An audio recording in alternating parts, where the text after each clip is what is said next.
Devano secara alami tahu bahwa Tama Renza memintanya untuk mengundang Raya, yang sudah lama berada di Shangri-La. Jadi dia segera berkata dengan hormat, "Tuan, tunggu sebentar, aku akan kembali." Melihat kepergian Devano, Roma tercengang di dalam hatinya.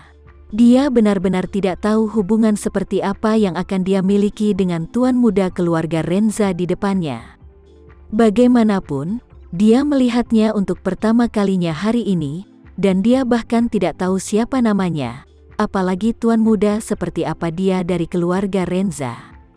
Namun, dia tidak bertanya lebih banyak, lagi pula, dia tahu betul, selama dia menunggu dengan sabar selama beberapa menit, jawabannya secara alami akan terungkap.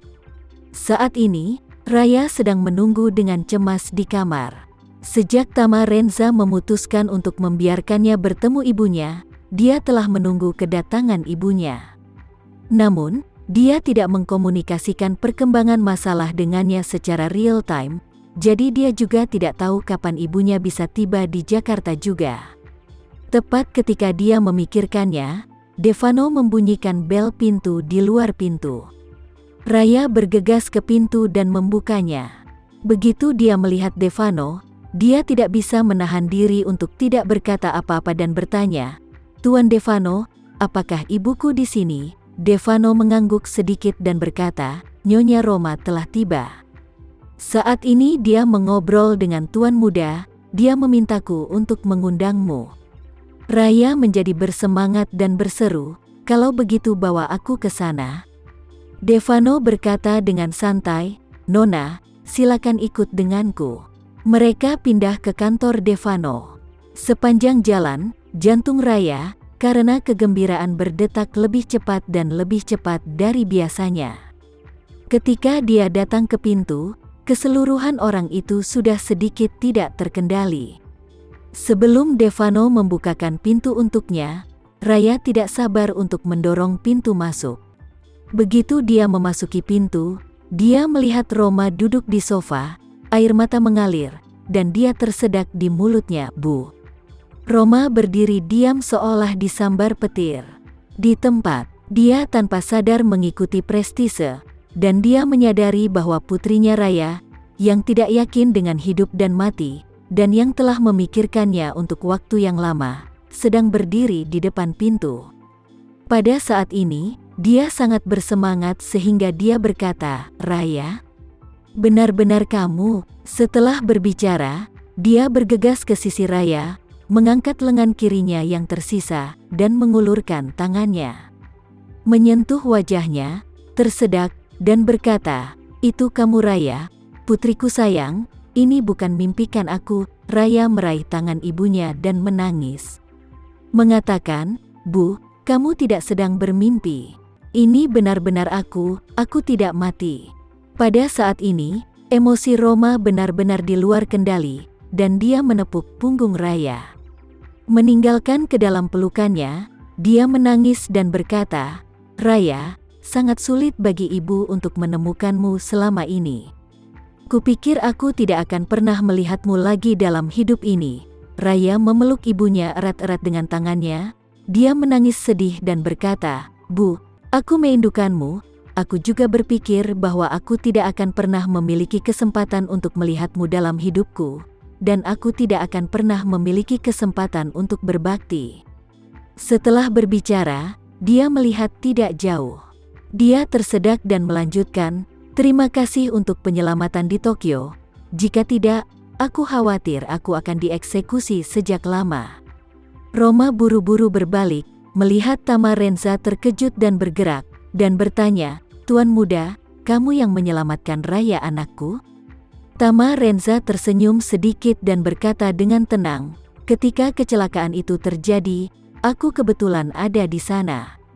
Aku membawanya kembali ke Indonesia dengan perahu, jadi aku menyelamatkannya dan membawanya kembali." Setelah berbicara, Tama Renza berkata lagi, "Ngomong-ngomong, Nona Hermawan, aku menahan Raya di Shangri-La selama periode waktu ini, dan tidak mengizinkannya untuk menghubungi dunia luar.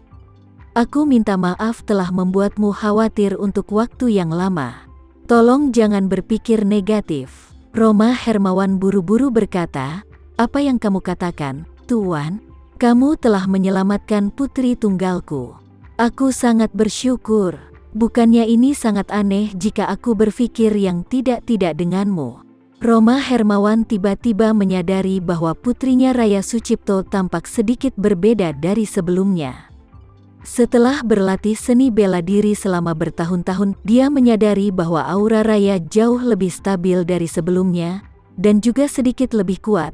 Jadi dia bertanya dengan heran, Raya, apakah kamu selama di sini melakukan pelatihan seni bela diri? Raya Sucipto mengangguk dan berkata, ini semua berkat Tuan Muda Tamarenza, dialah yang telah membantuku untuk membuka Ren Vessel sepenuhnya dan membiarkan aku berhasil di dalamnya. Selain itu, aku telah tinggal di kamar hotel selama periode waktu ini, berlatih keras dan berkonsolidasi. Sehingga sekarang, jadi ada peningkatan kekuatan yang cukup besar. Roma Hermawan berkata dengan tercengang, apa? Ren Vesselmu berhasil ditingkatkan? Roma Hermawan, yang telah berlatih seni bela diri selama setengah hidupnya, memahami apa artinya membuka Ren Vessel sepenuhnya. Orang memiliki 8 saluran meridian aneh, dan mereka yang dapat melewati 2 saluran tersebut sudah menjadi ahli terbaik bagi orang biasa. Jika kamu bisa melewati lebih banyak meridian, itu pasti akan menjadi master seni bela diri. Tetapi bahkan seorang ahli seni bela diri yang bisa melewati setengah dari garis meridian ganjil dan 8 saluran, rata-rata hanya bisa melewati 50% atau bahkan 60% dari setiap garis meridian. Terlebih lagi, selama bertahun-tahun, hampir tidak ada orang yang pernah mendengar ada orang yang benar-benar bisa membuka diri terhadap kekuatan itu. Di masa lalu, master teratas dari keluarga Hermawan tidak memiliki kesempatan untuk sepenuhnya membuka Ren Vessel, dan paling banyak, mereka bisa melewati 80%. Dia berada di puncak piramida dari seluruh keluarga Hermawan selama bertahun-tahun. Menurut apa yang dia sendiri katakan, alasan mengapa dia bisa mencapai prestasi seperti itu terutama bergantung pada 80% lini Ren. 2 meridian Ren dan Du adalah yang paling dasar dari 8 saluran meridian. Untuk master seni bela diri yang berlatih seni bela diri internal, kedua meridian ini setara dengan 2 arteri terpenting dalam tubuh manusia. Kepentingannya bagi tubuh manusia setara dengan 2 kereta api transportasi strategis terpenting di suatu negara. Semakin besar volume kedua rel tersebut, semakin kuat kesiapan tempur negara tersebut. Jika terjadi perang, arteri sebesar itu dapat mengangkut 10.000 orang sehari, atau 100.000 atau 200.000 orang sehari, yang akan memainkan peran yang menentukan dalam kemenangan atau kekalahan perang.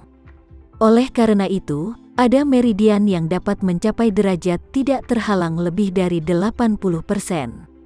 Bagi para master seni bela diri, itu setara dengan memiliki arteri strategis yang sangat kuat.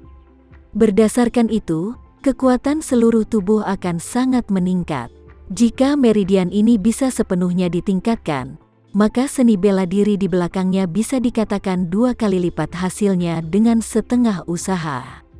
Selama bertahun-tahun di seluruh keluarga Hermawan, tidak pernah ada orang dengan reputasi hebat, jadi Roma Hermawan tidak percaya bahwa terobosan besar akan terjadi pada putrinya.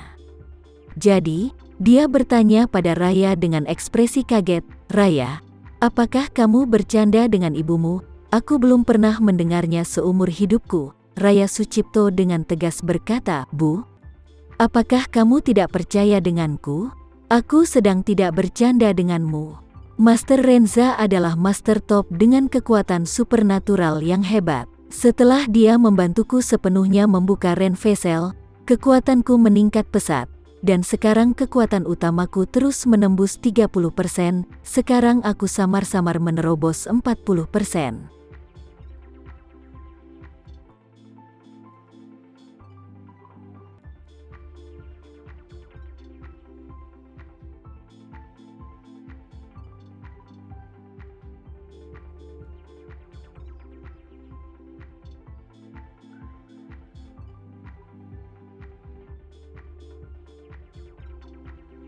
Sekian dulu ya video kali ini, kita lanjutkan lagi videonya di lain waktu. Oh iya, bagaimana menurut kalian? Semoga bisa sedikit menghibur kalian semua. Untuk teman-teman yang baru nonton, jangan lupa subscribe ya, hehehe. Dan kalau teman-teman ada yang ingin gabung langganan, bisa langsung gabung saja untuk dapat fitur yang menarik dan sedikit membantu Mimin. Terima kasih banyak sudah menonton, sampai jumpa lagi, bye.